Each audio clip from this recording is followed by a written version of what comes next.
ಪರಶುರಾಮ್ಗೆ ಸ್ವಾಗತವನ್ನು ಕೊಡ್ತೀನಿ. ನಿಮ್ಮ ಶಾಲೆಗಳಲ್ಲಿ ನಡೀತಕ್ಕಂಥ ಸರಣಿಯಾಗಿರ್ಬೋದು, ಪೂರ್ವ ಸಿದ್ಧತೆ ಮತ್ತು ವಾರ್ಷಿಕ ಪರೀಕ್ಷೆಗೆ ಯೂಸ್ ಆಗ್ತಕ್ಕಂಥ ಒಂದು ತುಂಬ ಇಂಪಾರ್ಟೆಂಟ್ ಆಗಿರ್ತಕ್ಕಂಥ ಕ್ವಶನ್ ಪೇಪರ್ ಸೆಟ್ಗಳಿದಾವೆ. ಸೊ ನಿಮ್ಮ ಜೊತೆ ಶೇರ್ ಮಾಡ್ತಾ ಹೋಗ್ತೀನಿ. ಸೊ ಇವತ್ತು ಕನ್ನಡದಲ್ಲಿ ಇದೆ. ಸೊ ನಿಮ್ಮ ಎಕ್ಸಾಮಲ್ಲಿ ಬರ್ತಕ್ಕಂಥ ಕ್ವಶನ್ಸ್ಗಳು ಬಹಳ ಕ್ವಶನ್ಸ್ಗಳು ಈ ಪ್ಯಾಟರ್ನಲ್ಲಿ ಬರ್ತಾವೆ. ಸ್ವಲ್ಪ ಪ್ರಿಪೇರ್ ಮಾಡ್ಕೊಂಡು ಹೋಗಿ. ಸೊ ಎಲ್ಲ ವಿಷಯಗಳಲ್ಲಿ ಇದೇ ತನಾಗಿರ್ತಕ್ಕಂಥ ವಿಡಿಯೋಗಳನ್ನು ಅಪ್ಲೋಡ್ ಮಾಡ್ತಾನೆ ಇದ್ದೀವಿ. ಎಸ್, ವಿಡಿಯೋದ ಡಿಸ್ಕ್ರಿಪ್ಷನ್ ಬಾಕ್ಸ್ನಲ್ಲಿ ಬೇರೆ ಎಲ್ಲ ವಿಷಯಗಳ ವಿಡಿಯೋಗಳಿದಾವೆ. ಕನ್ನಡದಲ್ಲಿ ನೀವು ಹೆಚ್ಚಿನ ಅಂಕಗಳನ್ನು ಬೇಕಾದರೆ Kannada passing and scoring package 2025 ಅಂತಕ್ಕಂಥ ಪ್ಲೇಲಿಸ್ಟ್ ಲಿಂಕಲ್ಲಿ ಹೆಚ್ಚು ಕನ್ನಡದ ವಿಡಿಯೋಗಳನ್ನು ಕೊಟ್ಟಿದ್ದೀವಿ. ನಿಮ್ಮ ಕನ್ನಡದ ಎಲ್ಲ ಪಾಠಗಳ ಪ್ರಶ್ನೋತ್ತರಗಳನ್ನು ಸಹಿತನೂ ಕೂಡ ಹಾಕಿದ್ದೀವಿ. ಎಲ್ಲ ವಿಷಯದ ವಿಡಿಯೋಗಳಿದಾವೆ, ನೋಡ್ರಿ. ಲೈಕ್, ಶೇರ್ ಮತ್ತು ಕಮೆಂಟ್ ಮಾಡೋದನ್ನು ಮಾತ್ರ ಮರಿದಿರಿ. ನೀವು ಫಸ್ಟ್ ಟೈಮ್ ವಾಚ್ ಮಾಡಿದರೆ ಸಬ್ಸ್ಕ್ರೈಬ್ ಮಾಡೋದನ್ನು ಮಾತ್ರ ಮರೆಯದಿರಿ. ಎಸ್, ಮೊದಲ ಮೇನ್ಸಲ್ಲಿ ಇರ್ತಕ್ಕಂಥದ್ದು ಬಹು ಆಯ್ಕೆ ಪ್ರಶ್ನೆಗಳು 6 ಬರ್ತಾವ. ಪ್ರತಿ ಸರಿಯಾದ ಉತ್ತರಕ್ಕೆ 1 ಅಂಕ, 6 ಪ್ರಶ್ನೆ 6 ಅಂಕ. ಮೊದಲ ಭಾಗದಲ್ಲಿ ಸರಿಯಾದ ಉತ್ತರವನ್ನು ಕ್ರಮಾಕ್ಷರದೊಂದಿಗೇನೆ ಏನು ಮಾಡಬೇಕಾಗ್ತದೆ, ಬರಿಬೇಕಾಗ್ತದೆ. ಫಸ್ಟ್ ಕ್ವಶನ್, ಬಂದಲ್ಲದೆ ಪದ ಈ ಸಂಧಿಗೆ ಸೇರಿದೆ ಅಂತ ಕೇಳಿದ್ರು. ಸೊ ಬಂದಲ್ಲದೆ ಅಂತಕ್ಕಂಥದ್ದು ಲೋಪ ಸಂಧಿಗೆ ಉದಾಹರಣೆಯಾದ ಪದ. ಎರಡನೇ ಪ್ರಶ್ನೆ, ಒಬ್ಬರು ಹೇಳಿದ ಮಾತನ್ನೇ ಯಥಾವತ್ತಾಗಿ ಬರೆಯುವಾಗ ಈ ಚಿಹ್ನೆಯನ್ನು ಬಳಸ್ತೀವಿ ಅಂತ ಕೇಳಿದ್ರು. ಅದು ಉದ್ಧರಣ ಚಿಹ್ನೆ ಅನ್ನೋದು ಸರಿಯಾದ ಉತ್ತರ. ಮೂರನೇ ಪ್ರಶ್ನೆ, ಒಂದು ಪೂರ್ಣ ಕ್ರಿಯಾಪದದೊಂದಿಗೆ ಸ್ವತಂತ್ರವಾಗಿರೋ ವಾಕ್ಯಕ್ಕೆ ಏನಂತೀವಿ? ಆಪ್ಷನ್ ಡಿ, ಸಾಮಾನ್ಯ ವಾಕ್ಯ ಅಂತ ಕರಿತೀವಿ. ಪ್ರಶ್ನೆ 4, ವಿಭಕ್ತಿಯ ತೃತೀಯ ವಿಭಕ್ತಿಯ ಕಾರಕಾರ್ಥ ಕೇಳಿದರೆ ಸೊ ತೃತೀಯ ವಿಭಕ್ತಿಯ ಕಾರಕಾರ್ಥ ಕರಣಾರ್ಥ ಅನ್ನೋದು ರೈಟ್ ಆನ್ಸರ್. 5ನೇ ಪ್ರಶ್ನೆ, ಸಂಬಂಧಕಾರ್ಥ ಕಾವ್ಯಕ್ಕೆ ಉದಾಹರಣೆಯಾಗಿದ್ದು ಅಂತ ಕೇಳಿದ್ರು. ಆದ್ದರಿಂದ ಅಂತಕ್ಕಂಥ ಪದ ಸಂಬಂಧಾರ್ಥ ಕಾವ್ಯಕ್ಕೆ ಉದಾಹರಣೆ ಆಗದ. ಮಾಡು ಪದದ ವಿದ್ಯಾರ್ಥಕ ಕ್ರಿಯಾರೂಪ ಕೇಳಿದ್ರು. ಮಾಡಲಿ ಅಂತಕ್ಕಂಥದ್ದು ವಿದ್ಯಾರ್ಥಕ ಕ್ರಿಯಾರೂಪ ಆಗ್ತದೆ. ಓಕೆ, ಮಾಡನು ನಿಷೇಧಾರ್ಥಕ ಆಗ್ತದೆ, ಮಾಡಿಯಾನು ಸಂಭಾವನಾರ್ಥಕ ಆಗ್ತದೆ. ಇದು ಕೂಡ ನೆನಪಿರಲಿ. ಇನ್ನು ಮತ್ತೆ ವ್ಯಾಕರಣದಲ್ಲಿ 4 ಸಂಬಂಧೀಕರಣ ಪದಗಳಿರ್ತವೆ. ಯುಗ ಯುಗ ದ್ವಿರುಕ್ತಿ ಆದರೆ ಡಬ ಡಬ ಅನುಕರಣೀಯ ಪದ. ತಲೆನೋವು ತತ್ಪುರುಷ ಸಮಾಸವಾದರೆ ನಲ್ಗುದುರೆ ಕರ್ಮಧಾರೆಯ ಸಮಾಸ. ವೈಶಾಖ ಬೇಸಗೆ ತಪಸ್ವಿ ತವಸಿ. ಬಳೆಗಾರ ತದ್ದಿತಾಂತ ನಾಮ, ಜಾನತನ ತದ್ದಿತಾಂತ ಭಾವನಾಮ ಅಂತ ಕರಿತೀವಿ. 1 ಅಂಕದಲ್ಲಿ 7 ಪ್ರಶ್ನೆಗಳಿರ್ತವೆ. ಗದ್ಯ ಪದ್ಯ ಮತ್ತು ಪಠ್ಯಪೋಷಕ ಅಧ್ಯಯನದು. 11ನೇ ಪ್ರಶ್ನೆ, ಇಂದಲ್ಲ ನಾಳೆ ಫಲ ಕೊಡುವ ಅಂಶಗಳಾವುವು? ಭೂಮಿಗೆ ಬಿದ್ದ ಬೀಜ, ಎದೆಗೆ ಬಿದ್ದ ಅಕ್ಷರ, ಇವು ಇಂದಲ್ಲ ನಾಳೆ ಫಲ ಕೊಡುವ ಅಂಶಗಳಾಗಿವೆ. 12ನೇ ಪ್ರಶ್ನೆ, ರಾಹಿಲನು ತುರ್ತು ಪರಿಸ್ಥಿತಿ ನಿರ್ವಹಣೆಗೆ ಹಿಡಿದುಕೊಂಡಿದ್ದೇನು ಅಂತ ಕೇಳಿದ್ದಾರೆ. ಸೊ ರಾಹಿಲ ತುರ್ತು ಪರಿಸ್ಥಿತಿ ನಿರ್ವಹಣೆಗೆ ಬೇಕಾದ ಔಷಧ ಮತ್ತು ಶಸ್ತ್ರಚಿಕಿತ್ಸಾ ಸಾಮಾನುಗಳ ಪಟ್ಟಿಗೆ ಸೊ ಈತ ಭದ್ರವಾಗಿ ಹಿಡಿದುಕೊಂಡಿದ್ದ.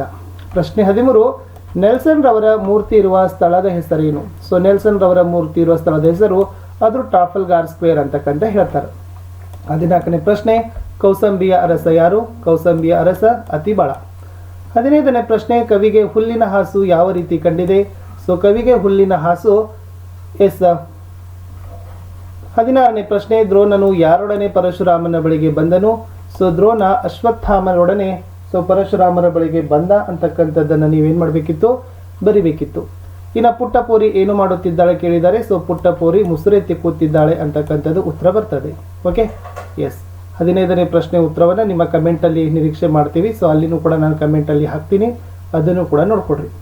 ಇನ್ನು 4ರಲ್ಲಿ ಮುಖ್ಯ ಪ್ರಶ್ನೆಯಲ್ಲಿ 10 ಪ್ರಶ್ನೆಗಳಿರ್ತವೆ. ಗದ್ಯ ಪದ್ಯ ಮತ್ತು ಪಠ್ಯಪೋಷಕ ಅಧ್ಯಯನದಿಂದ ಸೊ 10 ಪ್ರಶ್ನೆಗಳು ತಲಾ ಒಂದಕ್ಕೆ 2 ಅಂಕ, 20 ಅಂಕಗಳನ್ನು ಗಳಿಸ್ಬೋದು. 18ನೇ ಪ್ರಶ್ನೆ, ನಲ್ವಡಿ ಕೃಷ್ಣರಾಜ ಒಡೆಯರ ಕಾಲದಲ್ಲಿ ಯಾವ ಯಾವ ಕ್ಷೇತ್ರಗಳು ಸ್ವಯಂ ಆಡಳಿತ ಕ್ಷೇತ್ರಗಳಾದವು? ಅದು ಗ್ರಾಮ ನಿರ್ಮಲೀಕರಣ, ವೈದ್ಯ ಸಹಾಯ, ವಿದ್ಯಾಪ್ರಚಾರ, ನೀರಿನ ಸೌಕರ್ಯ, ಪ್ರಯಾಣ ಸೌಲಭ್ಯ. 19ನೇ ಪ್ರಶ್ನೆ, ಶಿಕ್ಷಣದ ಬಗ್ಗೆ ವಿಶ್ವೇಶ್ವರಯ್ಯ ಅವರು ಏನೆಂದು ಹೇಳಿದ್ದಾರೆ? ಶಿಕ್ಷಣದ ಬಗ್ಗೆ ವಿಶ್ವೇಶ್ವರಯ್ಯ ಅವರು ಆಧುನಿಕ ಶಿಕ್ಷಣವೇ ಎಲ್ಲ ಸಮಸ್ಯೆಗಳಿಗೂ ಪರಮೋಚ್ಚ ಪರಿಹಾರ. ಶಿಕ್ಷಣವು ಸಂಜೀವಿನಿ. ಶಿಕ್ಷಣಕ್ಕಾಗಿ ಶಿಕ್ಷಣವಿರಬೇಕು. ಅದು ಕೆಲವೇ ಜನರ ಸೊತ್ತಾಗದೆ ಪ್ರಗತಿಪರ ರಾಜ್ಯದಲ್ಲಿ ಎಲ್ಲರ ಅಜನ್ಮಸಿದ್ಧ ಹಕ್ಕಾಗಬೇಕು ಎಂದು ಹೇಳಿದ್ದಾರೆ. 20ನೇ ಪ್ರಶ್ನೆ, ಮುದುಕಿಯು ರಾಹಿಲನನ್ನ ಸೈನಿಕರಿಂದ ಹೇಗೆ ರಕ್ಷಿಸಿದಳು? ಮುದುಕಿಯು ರಾಹಿಲನನ್ನ ನಿಶಬ್ದವಾಗಿ ಸೊಸೆ ಮಲಗಿದ ಕೋಣೆಗೆ ಕಳಿಸಿ ಮಂಚದಡಿಯನ್ನ ತೋರಿಸಿದಳು. ಬಟ್ಟೆ ಸುತ್ತಿದ ನಿರ್ಜೀವ ಶಿಶುವನ್ನ ಬಾಗಿಲ ಬಳಿ ಮಲಗಿಸಿ ಹೊರಬಂದು ಆ ಮಗುವನ್ನು ತೋರಿಸುತ್ತಾ ಅಳತೊಡಗಿದಳು. ಬಂದವರು ಮಗುವಿನ ಮೃತದೇಹವನ್ನು ನೋಡಿ ನಿಶಬ್ದವಾಗಿ ಹೊರ ನಡೆದರು. ಬಳಿಕ ಮುದುಕಿ ರಾಹಿಲನನ್ನ ಹೊರಗೆ ಕರೆದು ಒಂದು ಕೋಣೆ ತೋರಿಸಿ, ಈ ರಾತ್ರಿಯನ್ನ ಈ ಕೋಣೆಯಲ್ಲೇ ಕಳೆಯಿರಿ, ನಾಳೆ ಬೇರೇನಾದರೂ ಏರ್ಪಾಟು ಮಾಡುವ ಎಂದು ಹೇಳಿ ಸೈನಿಕರಿಂದ ರಕ್ಷಣೆಯನ್ನು ಮಾಡ್ತಾಳೆ. 21ನೇ ಪ್ರಶ್ನೆ, ವೂಲ್ವರ್ತ್ ಅಂಗಡಿಯಲ್ಲಿ ಸಿಗೋ ವಸ್ತುಗಳು ಯಾವುವು? ಸೊ ವೂಲ್ವರ್ತ್ ಎಂಬುದು ಒಂದು ಸ್ಟೇಷನರಿ ಅಂಗಡಿ. ಇದೊಂದು ಮಹಾಕೋಶದಂತಿದೆ. ಈ ವೂಲ್ವರ್ತ್ ಅಂಗಡಿಯಲ್ಲಿ ಬೂಟು, ಕಾಲು ಚೀಲು, ಚೆನ್ನ, ಸಾಬೂನು, ಔಷಧ, ಪುಸ್ತಕ, ಅಡಿಗೆಯ ಪಾತ್ರೆ, ಇಲೆಕ್ಟ್ರಿಕ್ ದೀಪದ ಸಾಮಾನು, ಫೋಟೋ, ಅಡವಿಯ ಹೂವು, ಯುದ್ಧ ಸಾಮಗ್ರಿ ಎಲ್ಲವೂ ದೊರೆತವೆ. 22 ಭೀಷ್ಮರು ದುರ್ಯೋಧನನ ಸಂಧಿಗೆ ಒಪ್ಪಿಸಲು ಹೇಗೆ ಪ್ರಯತ್ನಿಸ್ತಾರೆ? ಭೀಷ್ಮರು ದುರ್ಯೋಧನ, ನಾನು ಹೇಳೋ ಮಾತನ್ನ ಒಪ್ಪುವೆಯಾದರೆ ಪಾಂಡವರನ್ನ ಒಪ್ಪಿಸಿ ಸಂಧಿಯನ್ನ ಮಾಡಿಸಿ ಮೊದಲಿನಂತೆಯೇ ನಡೆದುಕೊಳ್ಳುವ ಹಾಗೆ ಮಾಡುವೆನು. ಈಗಲಾದರೂ ಅವರು ನಾನು ಹೇಳೋದನ್ನ ಒಪ್ಪಿಕೊಳ್ಳದೆ ಮೀರುವವರಲ್ಲ, ನೀನು ನಾನು ಹೇಳೋದನ್ನ ಮೀರದೆ ನಡೆದುಕೊಳ್ಳಬೇಕು ಎಂದು ಸಂಧಿಗೆ ಒಪ್ಪಿಸಲು ಪ್ರಯತ್ನಿಸ್ತಾರೆ ಅಂತಕ್ಕಂಥದ್ದು ಪ್ರಶ್ನೆ ಉತ್ತರ ಇತ್ತು. 23ನೇ ಪ್ರಶ್ನೆ, ಹಸುರು ಸಕಲೇಂದ್ರಿಯಗಳನ್ನ ವ್ಯಾಪಿಸಿದೆ ಎಂಬುದನ್ನು ಕವಿ ಹೇಗೆ ವರ್ಣಿಸಿದ್ದಾರೆ? ಎತ್ತ ನೋಡಿದರತ್ತ ಕಣ್ಣಿಗೆ ಹಚ್ಚ ಹಸಿರು ಕಾಣಿಸಿದೆ, ಹೊಸ ಹೂವಿನ ಹಸುರಿನ ಕಂಪನ್ನು ಮೂಗು ಅಘ್ರಾಣಿಸಿದೆ, ಬೀಸುವ ತಂಪಾದ ಗಾಳಿಯ ಸ್ಪರ್ಶದಿಂದ ಚರ್ಮವೂ ಹಸುರಾಗಿದೆ, ಹಕ್ಕಿಯ ಕೊರಳಿಂದ ಬರುವ ಇಂಪಾದ ಧ್ವನಿ ಕಿವಿಗೆ ನೀಡುವ ಆನಂದದ ಹಸುರಾಗಿದೆ, ಇಳೆಯ ಉಸಿರು ದೇಹದ ಉಸಿರಿನಲ್ಲಿ ಬೆರೆತು ಹಸಿರಾಗಿದೆ. ಹೀಗೆ ಹಸುರು ಸಕಲೇಂದ್ರಿಯಗಳನ್ನ ವ್ಯಾಪಿಸಿದೆ ಎಂದು ಕವಿ ವರ್ಣಿಸಿದ್ದಾರೆ. 24ನೇ ಪ್ರಶ್ನೆ, ಭಗತ್ ಸಿಂಗ್ ಜಲಿಯನ್ ವಾಲಾಬಾಗ್ನ ಮಣ್ಣಿನ ಕುರಿತು ತನ್ನ ತಂಗಿಗೆ ಏನೆಂದು ಹೇಳುತ್ತಾನೆ? ಭಗತ್ ಸಿಂಗ್ ಜಲಿಯನ್ ವಾಲಾಬಾಗ್ನ ಮಣ್ಣಿನ ಕುರಿತು ತನ್ನ ತಂಗಿಗೆ, ಇದು ಬಹಳ ಪೂಜ್ಯನೀಯವಾದ ಮಣ್ಣು. ಜಲಿಯನ್ ವಾಲಾಬಾಗ್ ಹತ್ಯಾಕಾಂಡದಲ್ಲಿ ಹುತಾತ್ಮರಾದವರ ರಕ್ತದಿಂದ ಈ ಮಣ್ಣು ಒದ್ದೆಯಾಗಿದೆ ಎಂದು ಹೇಳುತ್ತಾನೆ. ಮುಂದಿನ ಪ್ರಶ್ನೆ, ಅಂದವಾದ ಬರವಣಿಗೆಯ ಬಗ್ಗೆ ಗಾಂಧೀಜಿಯವರ ಅಭಿಪ್ರಾಯವೇನು? ಅಂದವಾದ ಅಕ್ಷರ ಒಳ್ಳೆಯ ಬರವಣಿಗೆ ಶಿಕ್ಷಣದ ಅವಶ್ಯಕ ಅಂಶವಲ್ಲವೆಂಬ ಭಾವನೆ ಇಂಗ್ಲೆಂಡ್ಗೆ ಹೋಗುವವರೆಗೆ ಗಾಂಧೀಜಿಯವರಲ್ಲಿತ್ತು. ಅನಂತರ ದಕ್ಷಿಣ ಆಫ್ರಿಕಾಕ್ಕೆ ಹೋದ ಮೇಲೆ ಅಲ್ಲಿ ಸುಶಿಕ್ಷಿತ ಯುವಕರ ಮತ್ತು ವಕೀಲರ ಮುತ್ತು ಪೋಣಿಸಿದಂತಿದ್ದ ಸುಂದರವಾದ ಬರವಣಿಗೆಯನ್ನು ನೋಡಿ ಅವರಿಗೆ ನಾಚಿಕೆಯೂ ಪಶ್ಚಾತ್ತಾಪವೂ ಉಂಟಾಯಿತು.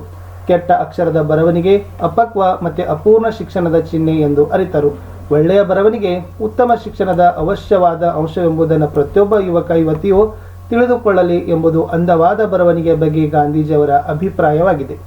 26ನೇ ಪ್ರಶ್ನೆ, ಜ್ಞಾನಿ ಅಜ್ಞಾನಿಗಳ ಸಂಘದ ಬಗೆಗಿನ ಅಕ್ಕ ಮಹಾದೇವಿಯ ಅಭಿಪ್ರಾಯವೇನು?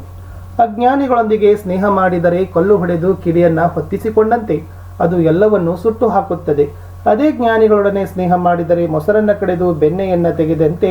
ಆದ್ದರಿಂದ ಜ್ಞಾನಿಗಳಾದ ಸ್ನೇಹವನ್ನ ಮಾಡಿದರೆ ಕರ್ಪೂರದ ಗಿರಿಗೆ ಬೆಂಕಿ ತಗುಲಿದಂತೆ ಎಂಬುದು ಜ್ಞಾನಿ ಅಜ್ಞಾನಿಗಳ ಸಂಘದ ಬಗೆಗಿನ ಅಕ್ಕ ಮಹಾದೇವಿಯ ಅಭಿಪ್ರಾಯವಾಗಿದೆ.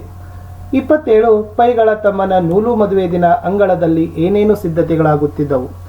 ಪೈಗಳ ತಮ್ಮನ ನೂಲು ಮದುವೆ ದಿನ ಅಂಗಳದಲ್ಲಿ ಒಂದು ಕಡೆ ಲಡ್ಡುಗೆಗಳನ್ನು ಕಟ್ಟುತ್ತಿದ್ದರು, ಮತ್ತೊಂದು ಕಡೆ ಮಂಡಿಗೆಗಳನ್ನು ಮಡಿಸುತ್ತಿದ್ದರು, ಬೇರೊಂದು ಕಡೆ ಸೇವಿಗೆಯನ್ನು ಒತ್ತುತ್ತಿದ್ದರು. ಹೀಗೆ ಇನ್ನೂ ಮುಂತಾದ ಸಿದ್ಧತೆಗಳಾಗುತ್ತಿದ್ದವು ಅನ್ನೋದನ್ನು ಬರೀಬೇಕು. ಇನ್ನು ಕವಿ ಸಾಹಿತಿಗಳ ಕಾಲ, ಕೃತಿ, ಬಿರುದುಗಳನ್ನು, ಜನ್ಮಸ್ಥಳಗಳನ್ನು ವಾಕ್ಯ ರೂಪದಲ್ಲಿ ಬರೀಬೇಕು.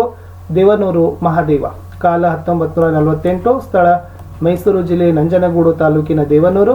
ಕೃತಿಗಳು ಎದೆಗೆ ಬಿದ್ದ ಅಕ್ಷರ, ಕುಸುಮಬಾಲೆ, ದ್ಯಾವನೂರು, ಒಡಲಾಳ, ಗಾಂಧಿ ಮತ್ತು ಮಾವು, ನಂಬಿಕೆಯ ನೆಂಟ, ನೋಡು ಮತ್ತು ಕೂಡು. ಪ್ರಶಸ್ತಿಗಳು ಕೇಂದ್ರ ಸಾಹಿತ್ಯ ಅಕಾಡೆಮಿ ಪ್ರಶಸ್ತಿ, ಭಾರತೀಯ ಭಾಷಾ ಪರಿಷತ್ ಪ್ರಶಸ್ತಿ, ಕರ್ನಾಟಕ ರಾಜ್ಯೋತ್ಸವ ಪ್ರಶಸ್ತಿಗಳು ಸಂದಿವೆ. ಮುಂದಿಂದು ಪಂಪ ಇದೆ. ಸೊ ಪಂಪದ್ ಬಂದ್ಬಿಟ್ಟು ಕಾಲ 902 ಅಂದರೆ 902, ಸ್ಥಳ ಬಂದ್ಬಿಟ್ಟು ವೆಂಗಿ ಮಂಡಲದ ವೆಂಗಿಪಳು. ಕೃತಿಗಳು ವಿಕ್ರಮಾರ್ಜುನ ವಿಜಯ ಮತ್ತು ಆದಿಪುರಾಣ. ಇವರಿಗಿರುವ ಬಿರುದು ಸರಸ್ವತಿ ಮಣಿಹಾರ, ಸಂಸಾರ ಸಾರೋದಯ, ಕವಿತಾ ಗುಣಾರ್ಣವ ಅಂತ ಇದೆ. 30ನೇ ಪ್ರಶ್ನೆಯಲ್ಲಿ ಪದ್ಯಭಾಗಕ್ಕೆ ಪ್ರಸ್ತಾರ ಹಾಕಿ ಘನ ವಿಭಾಗ ಮಾಡಿ ಛಂದಸ್ಸಿನ ಹೆಸರನ್ನು ಹೇಳಬೇಕಿತ್ತು. 2 ಸಾಲುಗಳಿದಾವ. ಪುಟ್ಟಿದ ನೂರ್ವರು ಮೆನ್ನೊಡ ಹುಟ್ಟಿದ ನೂರ್ವರು ಮಿಂದಿರ್ಚಿ ಸತ್ತೊಡೆ ಕೋಪಂ ಅಂತ ಇದೆ. ಮೊದಲ ಸಾಲಿನಲ್ಲಿ 12 ಮಾತ್ರೆ, 2ನೇ ಸಾಲಿನಲ್ಲಿ 20 ಮಾತ್ರೆ ಬರ್ತವೆ. 4 ಗಣಗಳನ್ನು ವಿಭಾಗ ಮಾಡಿ ಬರಿಬೇಕು. ಲಾಸ್ಟ್ ಬರೆಯುವಾಗ ಇದು ಮಾತ್ರಾಗಣ ಆಧಾರಿತ ಕಂದ ಪದ್ಯದ ಲಕ್ಷಣವಾಗಿದೆ ಅನ್ನೋದನ್ನು ಬರಿಬೇಕು. 31ನೇ ಪ್ರಶ್ನೆಗೆ ಹೋಗೋಣ. ಇಲ್ಲಿ ಅಲಂಕಾರವನ್ನು ಹೆಸರಿಸಿ ಸಮನ್ವಯ ಮಾಡಿ ಲಕ್ಷಣಗಳನ್ನು ಬರಿಬೇಕು. ಪ್ರಶ್ನೆ ಇತ್ತು, ಮಾರಿಗೌತನವಾಯಿತು ನಾಳಿನ ಭಾರತವು ಅಂತ ಇದೆ. ಇದು ರೂಪಕ ಅಲಂಕಾರ ಬರ್ತದೆ. ಲಕ್ಷಣ ಏನು ಬರಿಬೇಕಪ್ಪ ಅಂದರೆ ಉಪಮಾನ ಮತ್ತು ಉಪಮೇಯ ಅಭೇದತೆಯನ್ನು ಹೇಳ್ತಾವೆ. ಉಪಮೇಯ ನಾಳಿನ ಭಾರತ ಯುದ್ಧ, ಉಪಮಾನ ಮಾರಿಗೆ ಔತಣ. ಸಮನ್ವಯ ಇಲ್ಲಿ ಉಪಮೇಯವಾದ ನಾಳಿನ ಭಾರತ ಯುದ್ಧವನ್ನು ಉಪಮಾನವಾದ ಮಾರಿಗೆ ಔತಣಕ್ಕೆ ಅಭೇದವಾಗಿ ವರ್ಣಿಸಿ ರೂಪಿಸಲಾಗಿದೆ ಅನ್ನೋದನ್ನು ಬರೆದ್ರೂ ಕೂಡ ಸಾಕು. 32ನೇ ಪ್ರಶ್ನೆ, ಒಂದು ಗಾದೆ ಮಾತನ್ನ ಮಹತ್ವದೊಂದಿಗೆ ವಿವರವಾಗಿ ಬರಿಬೇಕು. ಕೈ ಕೆಸರಾದರೆ ಬಾಯಿ ಮೊಸರು ಒಂದೇದಿದೆ. 2ನೇದು ಕಟ್ಟುವುದು ಕಠಿಣ, ಕೆಡಹುವುದು ಸುಲಭ. ಸೊ ಕೈ ಕೆಸರಾದರೆ ಬಾಯಿ ಮೊಸರು ಅಂತಕ್ಕಂಥನ್ನು ಬರೆಯುವಾಗ ಯಾವುದೇ ಗಾದೆ ಮಾತನ್ನು ಬರೆಯುವಾಗ ಈ 3 ಸಾಲುಗಳನ್ನ ಆಸ್ ಇಟ್ ಈಸ್ ಆಗಿ ಬರೀರಿ. ಇದು ಒಂಥರ ಪ್ರಸ್ತಾವನೆ ಇದ್ದ ಹಾಗೆ. ಅಂದರೆ ಗಾದೆ ವೇದಗಳಿಗೆ ಸಮಾನ. ಗಾದೆ ಹಿರಿಯರು ಮತ್ತು ಜನಪದರ ಜೀವನದ ಅನುಭವದ ನುಡಿಮುತ್ತುಗಳು. ಗಾದೆಗಳು ಆಕಾರದಲ್ಲಿ ವಾಮನನಾದರೂ ಅರ್ಥದಲ್ಲಿ ತ್ರಿವಿಕ್ರಮನಂತೆ. ಈ ಮೇಲಿನ ಕೈ ಕೆಸರಾದರೆ ಬಾಯಿ ಮೊಸರು ಎಂಬ ಗಾದೆ ಪ್ರಸಿದ್ಧವಾಗಿದೆ ಅಂತ ಬರೆದು ಒಂದು ವಿದ್ಯಾರ್ಥಿ ಜೀವನ ಅಥವಾ ಮನುಷ್ಯನ ಜೀವನದಲ್ಲಿ ಕಷ್ಟ ಪರಿಶ್ರಮ ಎಷ್ಟು ಇಂಪಾರ್ಟೆಂಟ್ ಅನ್ನೋದನ್ನು ನೀವು ಬರೆದು ಅದನ್ನು ಕನ್ಕ್ಲೂಡ್ ಮಾಡಬೇಕು, ಮುಕ್ತಾಯವನ್ನು ಮಾಡಬೇಕು. ಅದೇ ಥರದ ಕಟ್ಟುವುದು ಕಠಿಣ ಕೆಡುವುದು ಸುಲಭ, ಇದು ಕೂಡ ಭಾಳ ಈಸಿಯಾಗಿರ್ತಕ್ಕಂಥದ್ದೇ ಗಾದೆ ಮಾತು ಕೊಟ್ಟಿದ್ರು. ಇನ್ನು ಸ್ವಾರಸ್ಯ ಸಹಿತ ವಿವರಣೆ ಮಾಡಲಿಕ್ಕೆ ಸಂದರ್ಭದ ಹೇಳಿಕೆಗಳಿಗೆ ಹೋಗೋಣ. 6 ಇರ್ತವೆ, 3 ಗದ್ಯದ್ದು 3 ಪದ್ಯದ್ದು. ಸೊ ಫಸ್ಟ್ ಒನ್ 33ರಲ್ಲಿ ಖಂಡವಿದಕೋ ಮಾಂಸವಿದಕೋ ಗುಂಡಿಗೆಯ ಬಿಸಿ ರಕ್ತವಿದಕೋ. ಪ್ರತಿ ಸಂದರ್ಭ ಮತ್ತು ಸ್ವಾರಸ್ಯ ಬರೆಯುವಾಗ 3 ಹಂತಗಳನ್ನು ಬರೀಬೇಕು. ಆಯ್ಕೆ ಬರೀಬೇಕು, ಅಂದರೆ ಈ ವಾಕ್ಯ ಯಾವ ಪಾಠದ್ದು, ಅದರ ಲೇಖಕರು ಯಾರು ಅನ್ನೋದನ್ನು ಬರೀಬೇಕು, ಸಂದರ್ಭದಲ್ಲಿ ಯಾರು, ಯಾವಾಗ, ಯಾರಿಗೆ ಸಂದರ್ಭದಲ್ಲಿ ಹೇಳ್ತಾರೆ, ಲಾಸ್ಟ್ ಸ್ವಾರಸ್ಯ, ಆ ಮಾತಿನ ಸಂದರ್ಭ ಸಹಿತ ಸ್ವಾರಸ್ಯದ ವಿವರಣೆಯನ್ನು ಬರಿಬೇಕು. ಸೊ ಇದು ವ್ಯಾಘ್ರಗೀತೆ AN ಮೂರ್ತಿರವರು ಬರೆದಿರ್ತಕ್ಕಂಥ ಪಾಠದ ಒಂದು ವ್ಯಾಖ್ಯೆ ಇತ್ತು. ಓಕೆನಾ. ಇನ್ನು ಮುಂದಿನ ವಾಕ್ಯ ನೋಡೋದಾದ್ರೆ ನಾಚುತಿಹಿನಿ ಪೂಜೆಯೇ ನಲುಮೆಯಿಂದ ಅಂತ ಇದೆ. ಸೊ ಪೂತಿ ನರಸಿಂಹಾಚಾರ್ಯರು ಬರೆದ ಶಬರಿ ಅಂತಕ್ಕಂಥ ಗದ್ಯಪಾಠದಿಂದ ಏನು ಮಾಡಿದ್ದಾರೆ ಹೇಳಿದ್ದಾರೆ. ಸೊ ಲಕ್ಷ್ಮಣನಿಗೆ ಏನು ಮಾಡ್ತಾನೆ, ರಾಮ ಈ ಮಾತನ್ನು ಹೇಳ್ತಾನೆ ಅಂತಕ್ಕಂಥ ಸಂದರ್ಭ ಇಲ್ಲಿ ಬರ್ತದೆ. ಅಂದರೆ ಪೂಜ್ಯೆಯಾದ ಶಬರಿ ತನ್ನನ್ನು ಪ್ರೀತಿಯಿಂದ ನೆನೆಯುತ್ತಾ ಹಂಬಲಿಸುತ್ತಾ ಇರೋ ದೃಶ್ಯವನ್ನು ನೋಡಿ ರಾಮನು ಈ ಪೂಜ್ಯಳ ಅನುರಾಗದಿಂದ ನಾನು ನಾಚುತ್ತಿರುವೆನು ಎಂದು ಹೇಳೋ ಸಂದರ್ಭದಲ್ಲಿ ಈ ವಾಕ್ಯ ಬಂದಿದೆ. ಸ್ವಲ್ಪ ಕಂಪ್ಲೀಟ್ ಆಗಿ ಸ್ಟೆಪ್ ವೈಸ್ ನೋಡ್ಕೊಡ್ರಿ. ಮುಂದೆ ಕನ್ನಂ ನೀರ ತೀವಿ ನೆಲನಂ ಬರೆಯುತ್ತೀರಿ ಅಂತ ಇದೆ. ಇದು ಶಿವ ಕೊಟ್ಟಾಚಾರ್ಯ ಅವರು ಬರೆದಿರುವ ಅಗ್ನಿಭೂತಿ ಮತ್ತು ವಾಯುಭೂತಿಯರ ಕತೆ ಅಂತಕ್ಕಂಥ ಗದ್ಯಪಾಠದಿಂದ ಇದೆ. ಸೊ ಇವರು ಏನು ಮಾಡ್ತಾರಪ್ಪ ಅಂದರೆ ಸೋಮಶರ್ಮನ ಮರಣದ ನಂತರ ಈ ಅಗ್ನಿಭೂತಿ ಮತ್ತು ವಾಯುಭೂತಿಯವರು ಇಬ್ಬರು ಏನು ಮಾಡ್ತಾರಪ್ಪ ಅಂದರೆ ತಮ್ಮ ಸೋದರ ಮಾವನ ಆಸ್ಥಾನಕ್ಕೆ ಬರ್ತಾರೆ. ಅವಾಗ ಇವರು ಮೂರ್ಖರು ಅಂತ ಸಭೆಯಲ್ಲಿ ತೀರ್ಮಾನವನ್ನು ಮಾಡ್ತಕ್ಕಂಥ ಸಂದರ್ಭದಲ್ಲಿ ಈ ಮಾತಿದೆ. ಸೊ ಇದು ಕೂಡ ಇಂಪಾರ್ಟೆಂಟ್. ಇನ್ನು ಮುಂದಿಂದು ಸಾರ್ವಭೌಮರ ನೆತ್ತಿಯ ಕುಕ್ಕಿ. ಸೊ ಇದು ಹಕ್ಕಿ ಹಾರುತ್ತಿದೆ ನೋಡಿದ್ದೀರಾ ಅಂತಕ್ಕಂಥದ್ದು ದ ರಾ ಬೇಂದ್ರೆ ಅವರ ಒಂದು ಪದ್ಯಪಾಠದ ವಾಕ್ಯ ಇದೆ.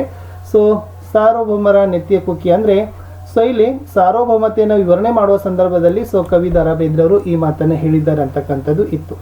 37 ಸಮರದೊಳನ ಗಜ್ಜ ಪೇರಿವು ಮಾವುದು ಕಜ್ಜಂ ಅಂತ ಇದೆ.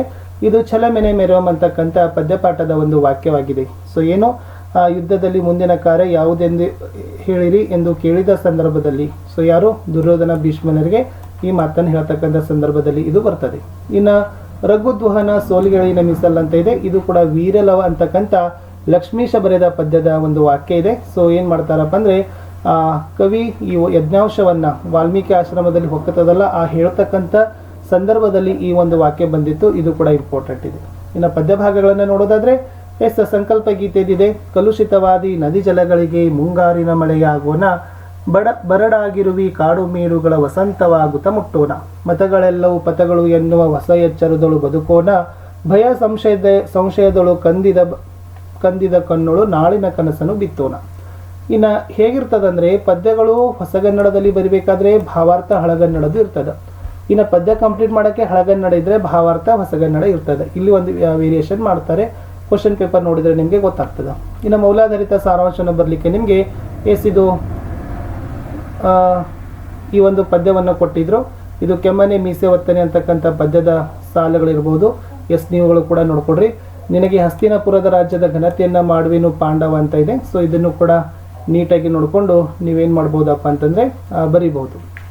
ಇನ್ನು ಮುಂದೆ ಇರ್ತಕ್ಕಂಥದ್ದು ಗದ್ಯ ಭಾಗದಿಂದ ಒಂದೇ ಪಾಠದ 2 ಪ್ರಶ್ನೆ ಇರ್ತವೆ, ಮತ್ತು ಪದ್ಯ ಭಾಗದ ಒಂದೇ ಪದ್ಯದ 2 ಪ್ರಶ್ನೆ ಇರ್ತವೆ. 2ರಲ್ಲಿ ಒಂದನ್ನು ಕೂಡ ಪರ್ಫೆಕ್ಟ್ ಮಾಡಿ ಬರ್ಕೊಳ್ಬೋದು. ಸೊ ನಮ್ಮ ಭಾಷೆಯಿಂದ ಈ ಪ್ರಶ್ನೆ ವೆರಿ ಇಂಪಾರ್ಟೆಂಟ್. ಭಾಷೆ ಸತ್ವಪೂರ್ಣವಾಗಿ ವಿಕಾಸಗೊಳ್ಳೋದು ಯಾವಾಗ ಅಂತ ಇದೆ, ಇಲ್ಲಿ ಕೊಟ್ಟಿದ್ದೀನಿ, ಅದನ್ನು ನೋಡ್ಕೊಡ್ರಿ. ಅಥವಾ ಇದಕ್ಕಿಂತ ಚೆನ್ನಾಗಿ ನಿಮಗೆ ಉತ್ತರವನ್ನು ಬರ್ತಿದ್ರೆ ನೀವುಗಳು ಕೂಡ ಏನು ಮಾಡ್ಬೋದು ಬರಿಬಹುದು ಅಂತಕ್ಕಂಥದ್ದು. ಅಥವಾ ಇನ್ನೊಂದು ಪ್ರಶ್ನೆ ಇತ್ತು, ಕನ್ನಡ ಭಾಷೆ ಸಮೃದ್ಧವಾಗಿ ರೂಪುಗೊಂಡ ಬಗೆ ಹೇಗೆ ಅಂತಕ್ಕದ್ದನ್ನು ಕೇಳಿದ್ದಾರೆ. ಸೊ ಈ ಪ್ರಶ್ನೆ ಉತ್ತರವನ್ನು ಕೂಡ ನಿಮಗೆ ಬಂದರೆ ನೀವೇನು ಮಾಡ್ಬೋದು ನೀಟಾಗಿ ಬರೀತಕ್ಕಂಥ ಕೆಲಸವನ್ನು ಮಾಡ್ತಕ್ಕಂಥದ್ದು ಆಗಬೇಕು. ಇನ್ನು ಮುಂದಿನ ಪ್ರಶ್ನೆ ಪದ್ಯ ಭಾಗದಲ್ಲಿ ಹಲಗಲಿ ದಂಗೆಗೆ ಕಾರಣ ಮತ್ತು ಸರ್ಕಾರ ಆ ಹಲಗಲಿ ದಂಗೆಯನ್ನು ಹೇಗೆ ನಿಯಂತ್ರಣ ಮಾಡಿತು ಅಂತ ಕೇಳಿದರೆ. ಇದು ಕೂಡ ಮೋಸ್ಟ್ ಇಂಪಾರ್ಟೆಂಟ್ ಆಗಿರ್ತಕ್ಕಂಥ ಪ್ರಶ್ನೆ ಇತ್ತು. ಅಥವಾ ಈ ಹಲಗಲಿ ದಂಗೆಯ ಪರಿಣಾಮಗಳೇನು ಅಂತಕ್ಕದ್ದನ್ನು ಕೇಳಿದ್ದಾರೆ. ಸೊ ನಿಮಗೆ ಇರಲಿಲ್ಲ ಅಂದರೆ ನಾನು ಆಲ್ರೆಡಿ ಇವೆಲ್ಲ ಪಾಠ ಪದ್ಯಗಳ ಪ್ರಶ್ನೋತ್ತರಗಳನ್ನು ಹಾಕಿದ್ದೀನಿ. 1-2 ಸರಿ ಹೋಗಿ ಅವುಗಳನ್ನು ನೋಡಿದರೆ ಖಂಡಿತವಾಗಿ ನೀವು ಪರ್ಫೆಕ್ಟ್ ಆಗ್ತದೆ. ಬಹಳಷ್ಟು ಈಸಿಯಾಗಿರ್ತಕ್ಕಂಥವುಗಳೇ ಇತ್ತು. ಇನ್ನು ಗದ್ಯ ಭಾಗಕ್ಕೆ ಏನು ಬೇಡ, ಪತ್ರಕ್ಕೆ ನೋಡಿನ. ಸೊ ಮನವಿ ಪತ್ರ ಇದೆ ನೋಡಿ. ಶುದ್ಧ ಕುಡಿಯುವ ನೀರಿನ ಘಟಕವನ್ನು ಒದಗಿಸುವಂತೆ ನೀವು ಕುಶಾಲ ತೀರ್ಥಹಳ್ಳಿಯ ನಿವಾಸಿ ಅಂತ ತಿಳಿದು ಪುರಸಭೆ ಅಧ್ಯಕ್ಷರಿಗೆ ಪತ್ರ ಬರೀಬೇಕು. ಫಸ್ಟ್ ಸ್ಟೆಪ್ಪೇ ಇಂದ ಹಾಕಬೇಕು. ಆಲ್ರೆಡಿ ಕುಶಾಲ ತೀರ್ಥಹಳ್ಳಿ ಅಂತ ಇದೆ, ಶಿವಮೊಗ್ಗ ಜಿಲ್ಲೆ. ಯಾರಿಗೆ ಅಧ್ಯಕ್ಷರು ಪುರಸಭೆ ತೀರ್ಥಹಳ್ಳಿ ಅಂತ ಬರೆಯೋದೇ ಸಾಕು. ವಿಷಯ ಶುದ್ಧ ಕುಡಿಯುವ ನೀರಿನ ಘಟಕ ಒದಗಿಸುವಂತೆ ಕೋರಿ ಅಂತ ಬರೆದು ಸೊ ಪತ್ರದಲ್ಲಿನ ಸಮಸ್ಯೆಯನ್ನು ಬರೀರಿ, ಧನ್ಯವಾದಗಳೊಂದಿಗೆ ಬರೆದು ಇಂತಿ ತಮ್ಮ ವಿಶ್ವಾಸಿ ಕುಶಾಲ್ ಅಂತ ಬರೀರಿ. ಈ ಕಡೆ ಸ್ಥಳ ಮತ್ತು ದಿನಾಂಕ ಹಾಕಿದರೆ ಇದು ಮನವಿ ಪತ್ರ ಕಂಪ್ಲೀಟ್ ಆಗ್ತದೆ. ಇನ್ನು ವೈಯಕ್ತಿಕ ಪತ್ರಗಳಲ್ಲಿ ಏನು ಮಾಡಿದ್ದಾರೆ ಅಂದರೆ ಹೇಮಂತ ಸರ್ಕಾರಿ ಪ್ರೌಢಶಾಲೆ ಚಿಕ್ಕಮಗಳೂರಿನ ವಿದ್ಯಾರ್ಥಿ ಅಂತ ತಿಳಿರಿ. ಸೊ ನೀವು ಕೈಗೊಂಡ ಶೈಕ್ಷಣಿಕ ಪ್ರವಾಸದ ಅನುಭವವನ್ನು ವಿವರಿಸ್ತಾ ಶಿವರಾಜ ಜಯನಗರ ಬೆಂಗಳೂರಿನಲ್ಲಿನ ಒಂದು ಗೆಳೆಯನಿಗೆ ಪತ್ರ ಬರೀರಿ ಅಂತ ಕೇಳಿದರು. ಸೊ ಫಸ್ಟ್ ಗೆಳೆಯನಿಗೆ ಪತ್ರ ಬರೀಬೇಕಾದ್ರೆ ಈ ಕಡೆ ಕ್ಷೇಮ, ಮಧ್ಯದಲ್ಲಿ ಸ್ತ್ರೀ, ಈ ಕಡೆ ಇಂದ ಅಂತ ಬರೆದು ಆಲ್ರೆಡಿ ನಿಮಗೆ ಕೊಟ್ಟಿದ್ರು ಯಾರು, ಹೇಮಂತ ಸರ್ಕಾರಿ ಪ್ರೌಢಶಾಲೆ ಚಿಕ್ಕಮಗಳೂರು, ಅದನ್ನು ಬರೆದು ಇವತ್ತಿನ ಡೇಟನ್ನು ಹಾಕೊಂಡ್ಬಿಡ್ರಿ. ಆಮೇಲೆ ನನ್ನ ಪ್ರೀತಿಯ ಸ್ನೇಹಿತ ಶಿವರಾಜ ಅಂತ ಇದೆ. ಸೊ ನಿಮ್ಮ ಶಾಲೆಯಲ್ಲಿ ಪ್ರವಾಸ ಮಾಡಿದ ಸ್ಥಳಗಳನ್ನ ವಿವರಣೆಯನ್ನು ಬರೀರಿ. ಇಂತಿ ನಿನ್ನ ಪ್ರೀತಿಯ ಸ್ನೇಹಿತ ಹೇಮಂತ ಅಂತ ಬರೆದು, ಸೊ ಆಲ್ರೆಡಿ ಅದು ಕೊಟ್ಟಿದ್ರು, ಯಾರಿಗೆ ಬರೀಬೇಕಿತ್ತು, ಶಿವರಾಜ ಜಯನಗರ ಬೆಂಗಳೂರು. ಇಲ್ಲಿ ಹೊರ ವಿಳಾಸ ಅಂತ ಹಾಕಿ ಶಿವರಾಜ ಜಯನಗರ ಬೆಂಗಳೂರು ಅಂತ ಬರೆದ್ರೆ ಸೊ ಈ ಪತ್ರ ಕಂಪ್ಲೀಟ್ ಆಗಿ ಆಗ್ತದೆ. ಇನ್ನು ಪ್ರಬಂಧಗಳಲ್ಲಿ ಗ್ರಂಥಾಲಯಗಳ ಮಹತ್ವ ಇದೆ. ಒಂದು ಪ್ರಬಂಧವನ್ನು ಬರೀಬೇಕಾದ್ರೆ ಪೀಠಿಕೆ, ವಿಷಯದ ನಿರೂಪಣೆ, ಉಪಸಂಹಾರ ಇರಬೇಕು. ಒಂದು ಪುಟಕ್ಕೆ ಮೀರದಂತೆ ನೀವೇನು ಮಾಡಬೇಕು, ಒಂದು 15ರಿಂದ 18 ಸಾಲುಗಳಲ್ಲಿ ನೀಟಾಗಿ ಬರೆದ್ರೆ 5 ಅಂಕಗಳನ್ನು ಕೊಡ್ತಾರೆ. ಸೊ ಫಸ್ಟ್ ಪೀಠಿಕೆ ಹಾಕೋಬೇಕು, ಆಮೇಲೆ ವಿಷಯದ ವಿವರಣೆ ಬರೀಬೇಕು, 1-2 ಪ್ಯಾರಾಗ್ರಾಫ್ ಮಾಡ್ರಿ, ಆಮೇಲೆ ಉಪಸಂಹಾರ. ಇನ್ನೊಂದು ಪ್ರಾಚ್ಯ ಸ್ಮಾರಕಗಳ ಸಂರಕ್ಷಣೆ ಇದೆ. ಆಲ್ರೆಡಿ ನಿಮಗೆಲ್ಲ ಗೊತ್ತಿದೆ, ದೇವಾಲಯಗಳಿದ್ದಾವೆ, ಕೋಟೆಗಳಿದ್ದಾವೆ, ಅರಮನೆಗಳಿದ್ದಾವೆ. ಸೊ ಇವೆಲ್ಲವುಗಳನ್ನು ನಾವು ರಕ್ಷಣೆ ಮಾಡಬೇಕಾಗಿದೆ. ಅದರ ಪೀಠಿಕೆ, ಅದರ ವಿಷಯದ ನಿರೂಪಣೆ ಅಂತಕ್ಕಂಥ 2 ಪ್ಯಾರಾಗ್ರಾಫ್ಸ್, ಲಾಸ್ಟ್ ಉಪಸಂಹಾರವನ್ನು